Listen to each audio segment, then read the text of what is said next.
Welcome back to Sunrise Daily. Well, we'll turn our attention now to how to ensure peace in the Niger Delta. The papers are awash this morning with Avengers now ready for talks. You have different ones actually, but Zakka Bala joins us now. He's a petroleum engineer to shed some, at least, perspective on this matter. Thank you for coming on today. Thank you. Well, now that the papers are awash with Avengers ready for talks, demands by the Avengers, dialoguing with the federal government, how do you think we should be approaching this? Well, whichever way you look at it, at the end of the day, every country needs peace. And the only way you can arrive at peace is by having what we call an integrative bargain, you know, or an integrative dialogue, or integrative understanding.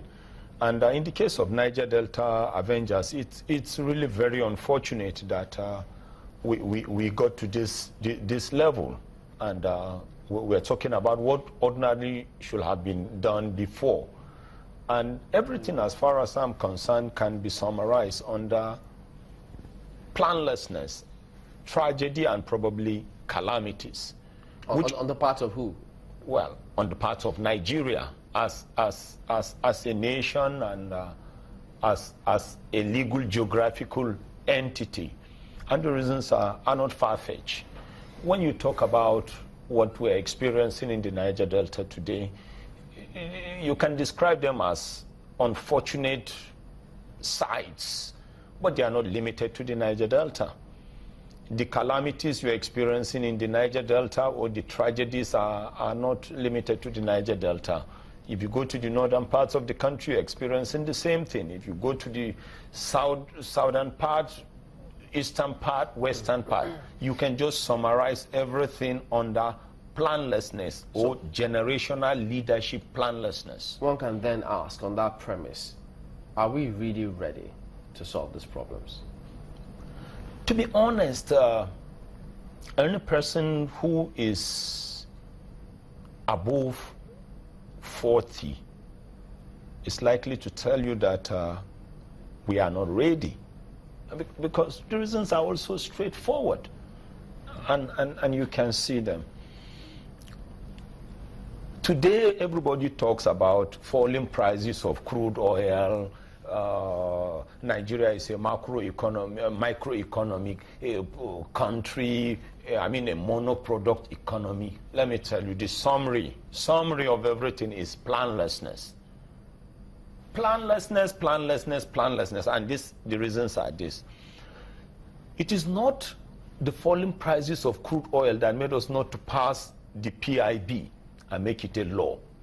It wasn't falling prices of crude oil that made Nigeria not to be having fertilizer plants scattered all over. It is not falling prices of crude oil that made us not to dredge the river Niger. It is not falling prices of crude oil that made us not to implement the gas master plan. It wasn't falling prices of crude oil that made the Nigerian arm of the government not to be responding to joint venture cash calls. It wasn't falling prices of crude oil that made us not to expand the ports of Port Harcourt, Warri, and Calabar. Is it planlessness that causes us not to employ our best persons to fill up positions? Instead, we prefer to give them to our political cronies, or we preach ethnic sentiments, with transactional nature of our politics. Well, the reasons why, we can't have our best working for us or doing the right thing, just like what the professor said, the professor of counseling, when you were talking about post-UTME. The simple reason is because most of the time we tend to be sectional, right? We tend to be nepotic, and we tend to be political. Even in the politics today, it's very, very clear. The politics we practice today is the politics of exclusion, vengeance, and politics of possible extermination. We don't run an inclusive politics. If you run an inclusive politics, what is supposed to happen is this: regardless of my political affiliation, even if you defeat me, right, in national interest, If you feel I have something I need to offer to the country, you're supposed to call me on board. Do you think that we really have what we call national interest? Because many argue that, look, it's just sectional interest that we've got. Which is unfortunate. What we actually have is sectional interest. But unfortunately, you can't restrict the movement of people within a given country. I have every right to move to anywhere or any state or any local government within my country. And that mix, that cross-fertilization, right, is what leads to total growth. If you go to any state or any local government or any country where you only have only the indigenes within a particular place, that place will always be described as a village. But you must always be open to sharing of ideas, sharing of knowledge. In fact, in summary, you must cross-fertilize. If you don't cross-fertilize, then you are likely to be doomed, because you are likely to be left in your own tiny wall of mediocrity.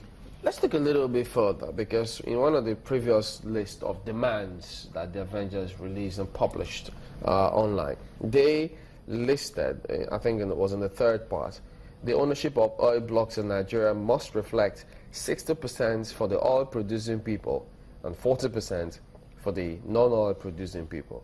In today's New Telegraph, in one of the upper strip there, we'll see no further allocation of oil blocks, Kachuku, that you see on page 7. So if this is the case, this is one of their demands, is that not a brick wall already? In the case of the Niger Delta Avengers, this is what I'm going to say, and I will say this with all sense of respect and modesty. I grew up in the southern part of Nigeria. I'm a proud product of University of Port Harcourt. I had my first degree and master's degree in petroleum engineering from University of Port Harcourt. I'm a practicing chartered accountant today. If you go to University of Port Harcourt, most of the professors in petroleum engineering are either my classmates or my seniors or my juniors. And I've worked in the southern part of the country. I can stand in a place called Oil Mill Junction in Port Harcourt. To anybody listening or watching me today from Oil Mill Junction, I can tell you everything about East-West Route.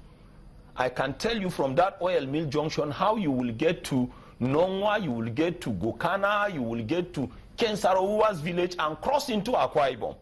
From the Cell Oil Mill Junction within Port Harcourt, I will tell you how you will go to Rumokrushi, get to Omagwa, Igruta, then get to Elele, get to Ubima. From Ubima, you get to Egbema of Imo State and Egbema of Rivers State, and you cross to the other side to Omoku Obrikom and get back to Ahoda. From there, you cross to Mbiama and Kayama and cross into Patania and get to Delta State, right?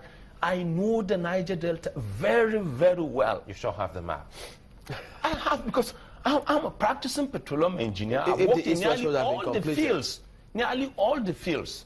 I'm excited with the knowledge of the region. It's something I know very well. That is one reason. And as a chartered accountant, I can analyze the Nigerian economy for you. So that is one reason you're here. The only thing is, probably I wasn't born a Niger Deltan. But there is nothing you can talk about. In fact, key guys within the Nigerian oil and gas industry, just tell them who is Zakka. Well, Engineer Bala, so let's talk Niger Delta in national interest. That's why we're here. And the thing here, if you look at it critically, it will seem as if we've been going in circles, and that is why we're here again. And for some people, they still think that once we're done with the Niger Delta Avengers, you're likely to see more groups spring up if we don't do what we should pretty much do. So for someone who has some foreknowledge and understanding so much knowledge of what the region needs and what the region is going through at the moment, what is it that we still haven't been able to put our finger on in fixing the problem of the Niger Delta? The Niger Delta problem today, as we are seeing it, is just the offshoot of the national planlessness of our country. It's as a result of the national tragedy we are experiencing in the economy, in the politics, and in our social lives. Is it planlessness or neglect? No, it's planlessness. Because if you have a plan, you can neglect one or ignore one or two items, but at least you can be on course. But if you don't have a road map, if you're just there, then the best way you can be described is as somebody who is headless. And the reason why I'm telling you this is because, look at this, everybody talks about East-West Road, East-West Road. I can tell you, East-West Road passed through my school. East-West Road passed through University of Port Harcourt, because you have one side, one campus, this on the left-hand side, the other campus on the other. It literally passed. We've been talking about East-West Road since when I was a young undergraduate in Uniport, as far back as 1983. And it's not been completed. Nothing. When you talk about hostels, when you talk about health, you see, people think, or leaders are supposed to think and plan generationally. And if you think and plan generationally, then all you need to do is, during your time, put in your best. History and posterity will tell, or posterity will tell, or history will vindicate you.